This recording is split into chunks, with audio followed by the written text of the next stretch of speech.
છોટાઉદેપુરમાં જ્યાં જિલ્લા પંચાયત કચેરી નજીક બ્રિજ પર અકસ્માત થયો। ટ્રેક્ટરે સાયકલ પર શાળાએ જતા વિદ્યાર્થીઓને અડફેટ લીધા।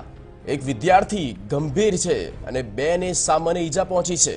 એક વિદ્યાર્થીને ખાનગી દવાખાનામાં સારવાર માટે લઈ જવામાં આવ્યો। ટ્રેક્ટરનું ટાયર બ્રિજ ઉપરથી નદીમાં પડ્યું, ત્યારબાદ આ દુર્ઘટના સર્જાઈ છે। તેનો ભોગ બન્યા છે કુલ 3 વિદ્યાર્થીઓ। એક વિદ્યાર્થી ખૂબ જ ઈજાગ્રસ્ત, 2 વિદ્યાર્થીને સામાન્ય ઈજા પહોંચી છે।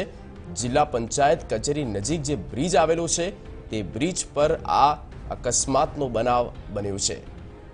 એનો ભોગ બન્યા છે કુલ 3 વિદ્યાર્થીઓ। તસવીરમાં આપ જોઈ રહ્યા છો, વિદ્યાર્થીને હાથના ભાગે ઈજા પહોંચી છે। તાત્કાલિક નજીવી હોસ્પિટલમાં તેને સારવાર પણ આપવામાં આવી રહી છે।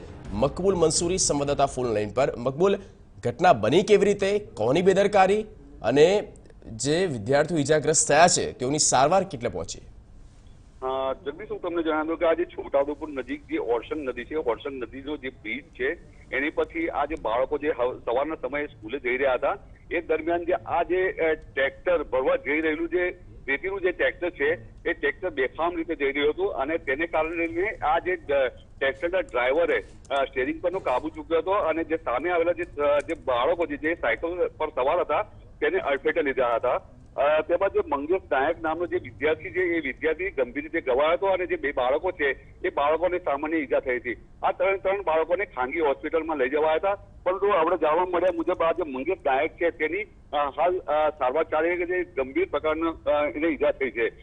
આજે જે અહીંના આ વિસ્તારના જે લોકો છે એનો એક આક્રોશ એવો છે કે આ જે વિસ્તારની અંદર જે ઓરસંગ નદી છે એ ઓરસંગ નદીમાંથી બેફામ રીતે જે ખનન થઈ રહ્યું છે, રેતીનું ખનન થઈ રહ્યું છે, તેને કારણે વાહનોની આ જે ટ્રેક્ટરો છે એ ટ્રેક્ટર પ્રકારના જે વાહનો છે એનું અવરજવર ખાસ કરીને થતું હોય છે, બેફામ રીતે જતા હોય છે।